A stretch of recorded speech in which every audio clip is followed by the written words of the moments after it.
Dalam Matius pasal yang ke-7 kita masih dalam hal pengabulan doa. Ini bagian terakhir ya yang saya mau sampaikan. Kita lihat di ayat yang ke-9.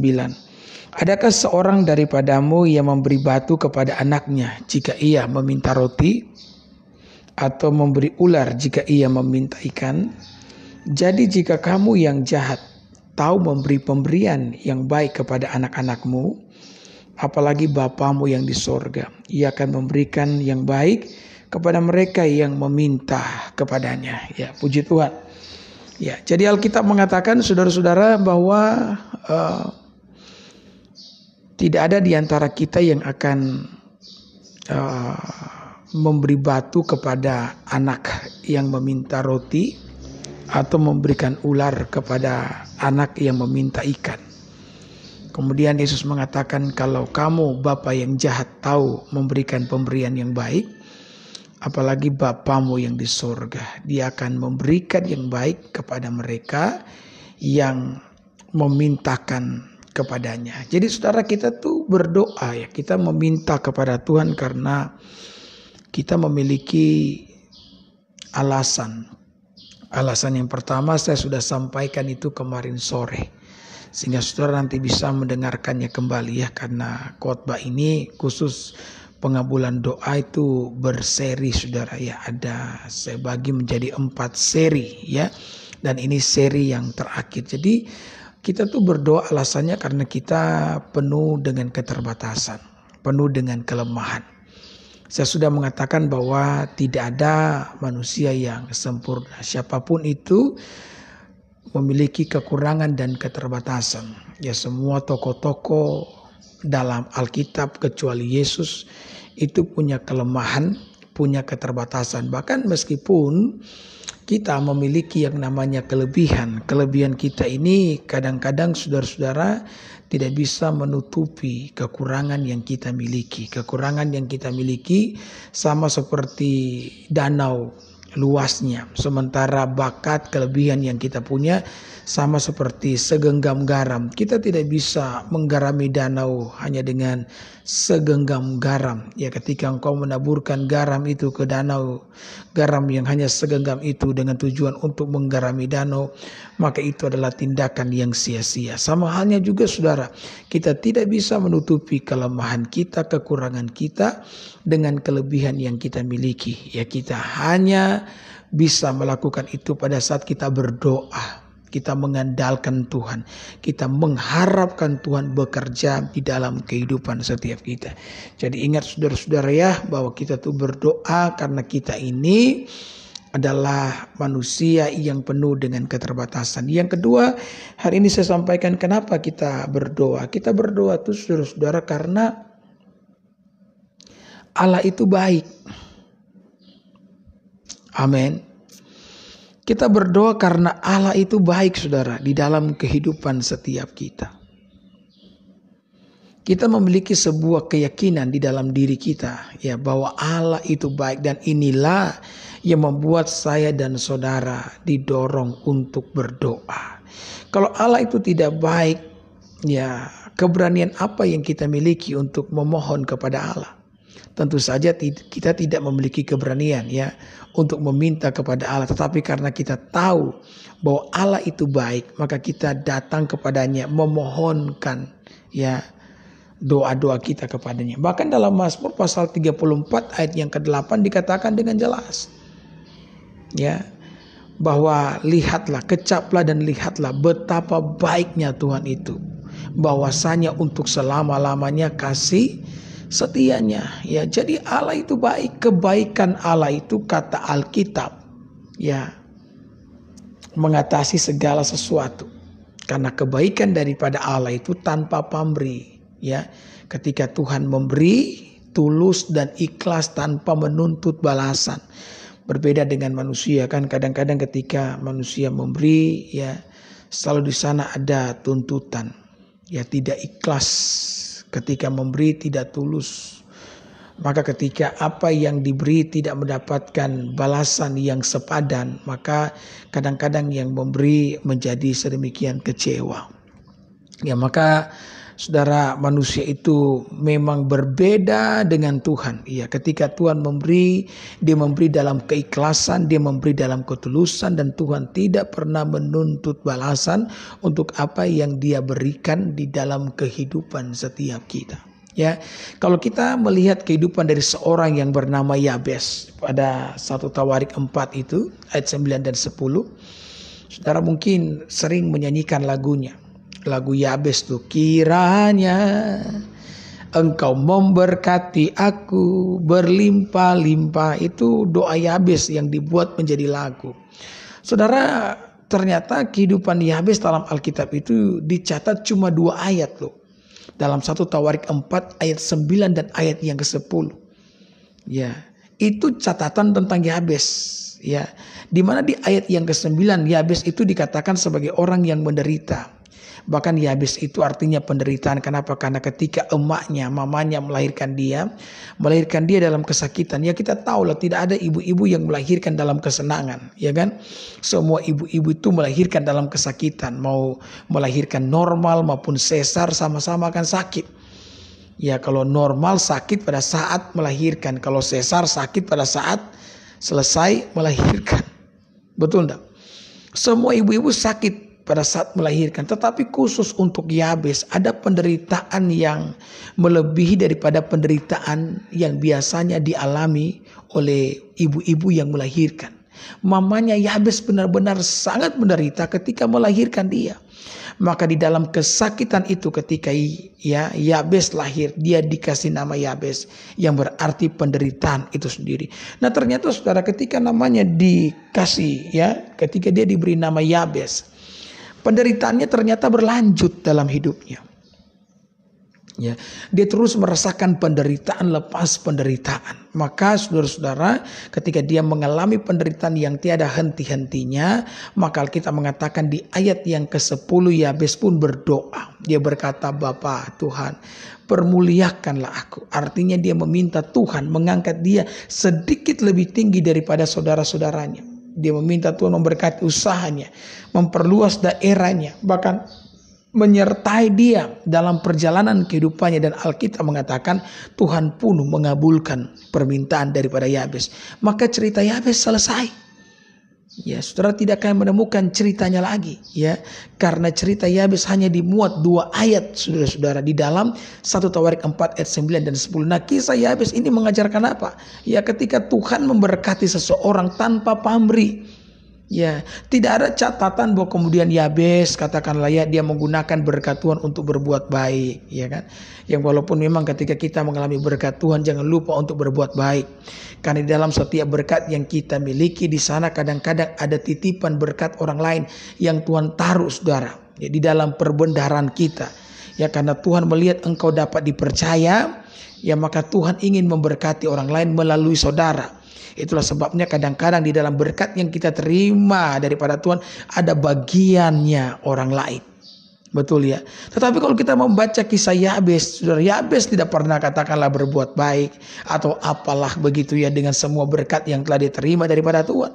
Kenapa? Karena memang kisahnya itu cuma 2 ayat. Maka kisah ini mengajarkan kita apa? Bahwa ketika Tuhan memberkati itu tanpa pamrih, tulus dan ikhlas. Karena kebaikan daripada Allah itu sendiri. Ya. Jadi inilah yang menjadi alasan bagi kita untuk memintakan, memohonkan, berdoa di hadapannya. Kenapa? Karena kita tahu bahwa dia Allah yang memberi tanpa pamrih. Ketika dia membuka tangannya, ketika dia memberkati, dia melakukannya dalam keikhlasan, di dalam ketulusan itu sendiri. Ada amin. Saya menyaksikan beberapa hari yang lalu kan, bagaimana seorang yang sakit kusta datang meminta agar Yesus menyembuhkan dia. Saudara, saya sudah pernah mengatakan bahwa orang yang sakit kusta itu adalah orang yang mengidap sebuah virus. Ya, kalau zaman sekarang seperti virus corona. Jadi kalau orang sudah kena corona, maka orang tersebut harus diisolasi, harus hidup terisolir. Ya, sama juga dengan orang-orang kusta di zaman itu. Ketika seorang bapak, seorang suami kena kusta, dia harus mau tidak mau, suka tidak suka, dia harus menyingkir dari keluarganya supaya keluarganya tidak tertular virus yang dia derita. Ya, dan tentu saja dia tidak mau istrinya, dia tidak mau anaknya kena virus tersebut, maka dia perlu menghindar. Dia terisolasi, terisolir. Dia akan berkumpul bersama-sama dengan mereka yang mengidap penyakit kusta. Ya, bagaimana dia hidup? Ya, dia mendapat sokongan dari keluarga. Ya, mungkin istrinya, anaknya yang setiap pagi, siang, dan malam yang mengantarkan makanan. Itu pun harus ada batasan-batasan tertentu. Saya membaca sebuah literatur, saudara, kalau orang tuh sakit kusta di zaman itu mau berbicara dengan seseorang, maka akan ada jarak, saudara-saudara, ya. Itu jarak sekitar 5 meter. Itu kalau angin bertiup dari arah saudara kepada orang kusta. Tapi kalau angin bertiup dari arah orang kusta kepada kita yang mau ngomong dengan orang kusta, maka kita harus berdiri jauh-jauh sekitar 50 meter, saudara. Bayangkan, ini adalah aturan yang ditetapkan bagi penderita penyandang penyakit kusta. Belum lagi, saudara, mereka harus memakai kalung yang ada loncengnya. Setiap kali lonceng itu berbunyi, mereka wajib teriak najis, ya, untuk mengingatkan setiap orang bahwa mereka orang kusta dan mereka perlu menghindar, jaga jarak dengan mereka. Kalau tidak, mereka akan dianggap najis dan perlu melakukan sebuah ritual untuk menghilangkan kenajisan akibat daripada orang kusta. Mereka akan pakai baju compang-camping setiap hari dan membiarkan rambut mereka itu memanjang untuk menutupi wajah mereka agar mereka tidak malu. Ya, itu, saudara, ya, dampak mental begitu buruk, belum lagi dampak fisiknya. Ya, penyakit kusta itu menguras tenaga. Kenapa? Karena akan membuat tubuh itu meleleh. Kadang-kadang kening terjatuh, kadang-kadang hidung juga jatuh, saudara-saudara. Daun telinga bisa jatuh. Kenapa? Karena kusta menggerogoti organ tubuh. Kalau seorang kusta melewati jalanan pasar begitu, maka orang-orang tidak mau membeli, ya, tempat di mana orang kusta itu lewat. Maka orang kusta tidak boleh sembarangan lewat, saudara-saudara. Dia akan merugikan banyak orang. Maka itulah sebabnya mereka terisolasi dan terisolir. Ya, maka bayangkan, saudara, ada seorang yang sakit kusta datang kepada Yesus. Ya, dan dia berkata kepada Yesus, kalau Yesus engkau mau, engkau dapat mentahirkan aku. Dia tidak berkata kalau engkau mampu, karena memang semua kita tahulah Tuhan itu mampu. Tidak ada yang mustahil bagi Tuhan. Amin. Tidak ada perkara yang mustahil bagi dia. Dia mampu mengerjakan perkara-perkara yang ajaib. Tetapi yang menjadi pertanyaannya, apakah Allah yang mampu ini mau tidak menyembuhkan kita? Mau tidak melawat kita? Mau tidak menyembuhkan orang kusta? Ya, ini pertanyaan besar, saudara-saudara. Maka orang kusta itu pun bertanya kepada guru, "Guru, jika engkau mau." Dia panggil Yesus guru. Kalau guru mau, guru dapat mentahirkan aku. Lalu apa kata Yesus? Yesus berkata, aku mau, jadilah engkau tahir. Bukan hanya sekadar ucapan yang keluar dari mulut Yesus. Alkitab mengatakan Yesus mengulurkan tangannya dan dia melakukan sesuatu yang tidak boleh dilakukan oleh orang sehat kepada orang kusta. Apa itu? Menjamah kulitnya yang dipenuhi dengan bakteri kusta, yang dipenuhi dengan virus kusta. Itu tidak boleh dilakukan oleh orang sehat, saudara-saudara. Karena itu akan menajiskan, akan membuat dia tertular dengan penyakit yang sama. Tetapi Yesus berani melakukannya. Kenapa? Karena Yesus memiliki kuasa. Kuasa yang ada di dalam diri Yesus jauh lebih besar daripada kelemahan, daripada kekurangan, daripada sakit penyakit yang dimiliki oleh orang kusta tersebut. Dan saya juga mau beritahu kepada saudara bahwa kuasa yang dimiliki oleh Yesus jauh lebih besar, jauh lebih kuat daripada semua pergumulan kehidupan yang dapat engkau alami di dalam kehidupanmu. Ya, ada amin. Itulah sebabnya engkau dapat mempercayakan kehidupanmu kepada Tuhan. Engkau dapat datang kepada Tuhan dengan segala pergumulanmu. Kenapa? Karena Tuhan yang engkau sembah jauh lebih besar daripada semua pergumulan kehidupan yang dapat engkau alami di dalam kehidupan saudara. Ya, maka saudara, apa yang terjadi ketika Yesus menjamah kulitnya ini yang penuh dengan kenajisan, yang penuh dengan virus sakit penyakit? Maka kita mengatakan orang itu pun mengalami yang namanya kesembuhan daripada Tuhan. Saudara, inilah kerinduan Tuhan di tengah-tengah kehidupan setiap kita, yakni Dia rindu menjawab doa-doa kita. Ya, yang Tuhan inginkan kita bertekun, kita terus mengharapkan Dia, kita terus mengandalkan Dia. Kenapa? Karena kita tahu bahwa Tuhan itu ketika Dia memberi tanpa pamrih, ikhlas, penuh dengan ketulusan. Tidak ada tuntutan di sana. Ya, yang ada adalah belas kasihan terhadap setiap kelemahan dan kekurangan kita.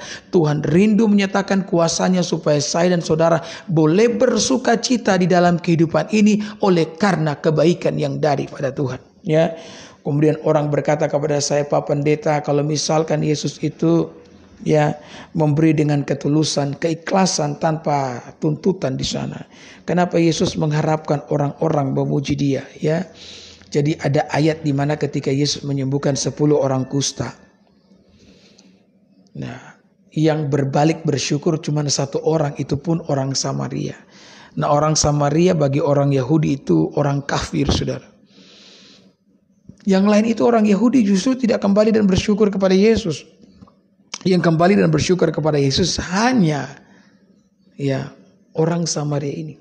Kemudian Yesus berkata, bukankah saya telah menyembuhkan kesemuanya, ke 10 orang kusta? Kenapa hanya 1 orang yang kembali dan bersyukur? Di mana 9 yang lainnya? Ya, Yesus bertanya, di mana yang 9 lainnya? Ya, artinya Yesus mengharapkan mereka bersyukur. Kemudian orang-orang berkata, ini Yesus mengharapkan orang memuji, bersyukur. Saudara, ketika kita bersyukur kepada Tuhan, ya, bersyukur kepada Tuhan itu bukanlah sebuah tindakan yang membawa keuntungan bagi Tuhan. Tuhan itu adalah Allah yang bertakhta di atas segalanya, ya. Ketika kita bersyukur, ketika kita memuji Dia, bukan berarti Tuhan akan semakin naik lebih tinggi. Tidak, Saudara. Kenapa? Karena Dia sudah berada di tempat yang paling tinggi, di tempat maha tinggi. Ketika kita memuji Tuhan itu sebuah tindakan yang membawa keuntungan bukan bagi Tuhan, tetapi membawa keuntungan bagi kita. Kenapa? Karena ketika kita bersyukur, syukur akan mengingatkan kita akan Tuhan. Dan pada saat kita hidup sambil mengingat Tuhan, itu akan membawa kebaikan dalam kehidupan saya dan saudara, ya. Jadi tidak ada satupun syukur yang kita naikkan bagi Tuhan itu yang akan menambah tanda kutip ketuhanannya, karena Dia sudah Tuhan dari sononya. Kita bersyukur demi kebaikan setiap kita agar kita terus mengingat akan Dia, karena hidup yang paling baik yang dapat kita jalani dalam kehidupan ini adalah ketika kita menjalani itu dengan terus mengingat akan Tuhan. Ada amin. Ya, saudara, kenapa kita meminta kepada Tuhan? Karena saudara, Dia baik dan kebaikan Tuhan itu tanpa pamrih. Ya, kita berdoa kepada Tuhan karena Dia baik. Kenapa? Karena ketika Dia memberi, saudara, Dia memberi dengan murahnya. Ya, Allah itu memberi dengan murahnya. Kata Alkitab, ketika Dia membuka tangannya, maka bangsa-bangsa itu dikenyangkan oleh Tuhan. Allah itu murah dalam memberi. Yesus satu kali kasih perumpamaan. Ya, ada seorang tuan yang bepergian, saudara-saudara, ya. Dan dia pergi ke pasar, bertemu dengan beberapa orang yang tidak mengerjakan apa-apa. Ya, maka orang-orang itu dipanggil untuk ke ladangnya bekerja dan dia akan kasih upah 1 hari, saudara, ya. Maka mereka pun datang bekerja pada pukul 9. Jam 12 siang kembali saudara-saudara, sang tuan itu keluar. Dan di jalan dia bertemu dengan orang-orang yang pengangguran lagi. Maka dia ajak saudara-saudara untuk bekerja dan akan dikasih gaji, ya. Ya, upah 1 hari. Maka dia mengajak lagi, saudara, ya, ketika dia bertemu dengan orang-orang di jalan pada pukul 3 dan pukul 5 sore, ya. Nah, ketika pembagian gaji, maka saudara-saudara, orang yang datang jam 5 dikasih ya upah 1 hari. Orang yang datang jam 3 dikasih upah 1 hari. Orang yang datang jam 12 juga dikasih upah 1 hari. Nah, kemudian orang yang datang jam 9 ini mulai berpikir dalam hati, ya, mungkin kita akan mendapatkan lebih Kalau mereka yang bekerja dari jam 5 sore saja dapat upah 1 hari, apalagi kita bekerja dari pagi hari. Kemudian ternyata sang Tuhan itu memberikan upah 1 hari. Dan mereka itu menjadi sangat kecewa saudara kepada Tuhan tersebut. Dan mereka berkata, kami telah bekerja lebih keras daripada mereka. Kami terbakar di bawah terik matahari. Kenapa upah kami sama dengan mereka? Dan sang Tuhan itu mengatakan, bukankah dari awal saya sudah katakan ketika kalian bekerja, saya akan memberikan upah 1 hari? Ya, saya pun memberi kepada mereka yang bekerja jam 3 sore, jam 5 sore upah 1 hari, karena ini adalah harta kekayaan saya. Marahkah kalian karena saya murah hati? Ya, jadi saudara-saudara, Tuhan itu dari perumpamaan ini Yesus mau mengajarkan bahwa Tuhan itu adalah Allah yang murah hati. Ya, ketika dia memberi di dalam sebuah kemurahan. Kita perlu mengimani ini, kita perlu mempercayai ini. Supaya ada keberanian bagi kita untuk datang meminta di dalam doa. Ya, ketika Allah memberi tanpa pamrih. Ketika dia memberi dengan murahnya. Saudara. Inilah sifat daripada Allah. Maka datanglah, pohonkanlah, doakanlah pergumulanmu kepada Tuhan. Karena itulah yang diinginkan oleh Tuhan. Seorang wanita mandul bernama Hana bertahun-tahun berdoa agar Tuhan itu membuka kandungannya. Karena dia adalah seorang wanita yang mandul. Di zaman itu kemandulan adalah sebuah aib. Apalagi kalau suaminya adalah seorang hamba Tuhan. Ya, maka saudara Elkana suaminya mengambil wanita yang kedua yang bernama Penina hanya untuk mendapatkan anak, saudara. Ya, karena kalau menikah kan itu tujuannya salah satunya kan saudara cari anak ya. Betul tidak dapat anak ya. Itu salah satu tujuan dalam sebuah pernikahan. Rasanya kalau menikah dan tidak punya anak itu hambar di dalam sebuah keluarga. Ya, maka Elkana mencari wanita yang lain. Dan dia menemukan wanita yang bernama Penina. Dan dari Penina dia dapat anak. Saudara, tentu saja ketika Penina mengandung dan melahirkan seorang anak, ketahuan kan yang mandul selama ini siapa? Ya, kan sebelum Elkana mencari wanita yang lain, sebelum dia mencari Penina kan orang mungkin bingung. Bisa saja yang mandul suaminya Elkana, ya, dan bisa saja yang mandul adalah Hana. Tapi ketika Elkana mencari wanita lain dan kemudian wanita itu hamil, mengandung, melahirkan, berarti di sini jelas yang mandul itu adalah Hana. Bayangkan beban yang dia pikul sebagai seorang wanita. Tiap hari dia mendengarkan saudara-saudara anak-anak Penina memanggil mama, mama, mama. Dan ini merupakan sebuah teriakan yang dia rindukan. Dia dengar dari anaknya sendiri memanggil dia mama. Ya, maka di tengah-tengah kesesakan hatinya dia berkata kepada suaminya, berikan saya anak, kalau tidak saya mati. Ya. Kemudian suaminya berkata, apakah saya Tuhan sehingga saya mampu memberikan kamu anak? Bukankah saya jauh lebih berharga daripada 9 orang anak laki-laki? Ya, ini Elkana ini menggombal. Saya tahu dia mengucapkan kalimat itu hanya untuk menghibur hati daripada Hana yang tersiksa oleh karena tidak punya anak. Saudara, ketika kita dalam sebuah pergumulan yang berat, jangan menuntut kepada para manusia. Karena ujung-ujungnya saudara akan mengalami kekecewaan. Kita kecewa dengan manusia. Bukan karena mereka jahat, bukan karena mereka sengaja menyakiti kita. Tetapi karena mereka memang hanyalah manusia. Apa yang kita harapkan daripada manusia?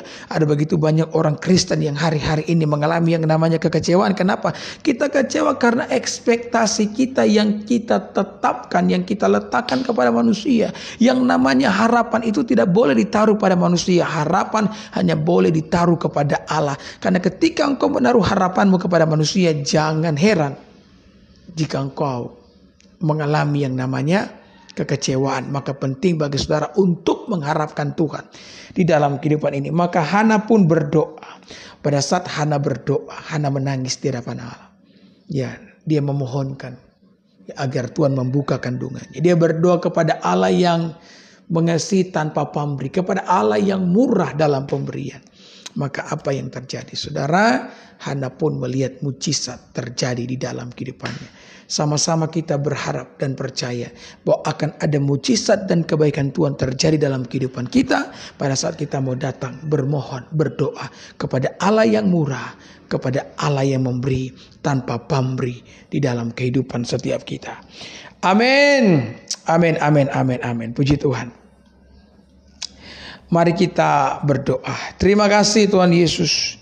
Hamba telah selesai menyampaikan firman-Mu di hari ini. Hamba percaya bahwa anugerah Tuhan, kebaikan Tuhan menjadi milik bagian kami. Daripada perenungan firman yang telah kami renungkan di hari ini. Bapa, hamba telah menyampaikan firman ini dalam segala keterbatasan.